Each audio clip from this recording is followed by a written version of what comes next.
Propaganda em geral, né?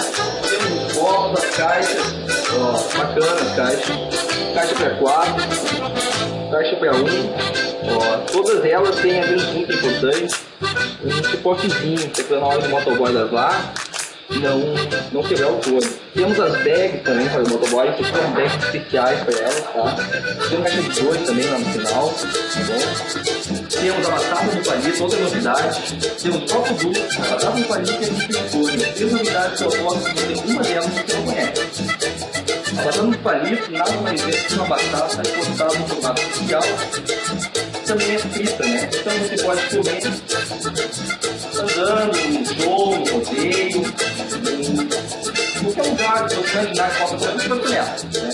Então a batata no palito é muito gostosa também. A gente pode notar mais especial aqui. E depois ela é frita. Bom, aqui ela tá frita, tá? Tem uniforme também, que eu faço para vocês terem. Então, esse aqui é um uniforme gordinho, certo? Mas, geralmente, se pega gordinho, você pega gordinho. Aí é um uniforme bacana, né? Uniforme bacana. Um corte diferente, é todo bordado, uniforme nos braços, né? Até a peinada pode ser personalizada também, essa outras máquinas que voltam, que podem bordar. Tem os bandanas, bacana também, ó, tá fazendo cabelo, vamos pontuar, né, é uma arte profissional, né, hoje em dia tem que trabalhar profissionalmente, fazer o que tem feito.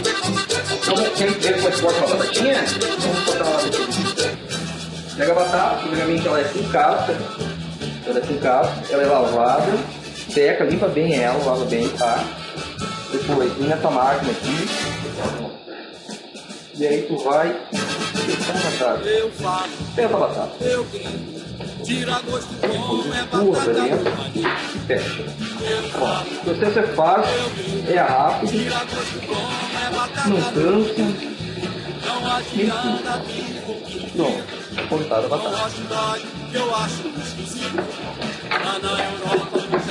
Do lado, a gente vem aqui, pega o palitinho, passa já um pouquinho o corte, e esticando ela.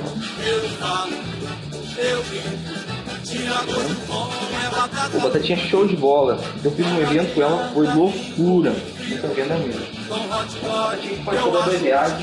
E custa uma batata? 20 centavos, né? Olha o lucro que vai ter. É R$2 a batatinha. É lucro.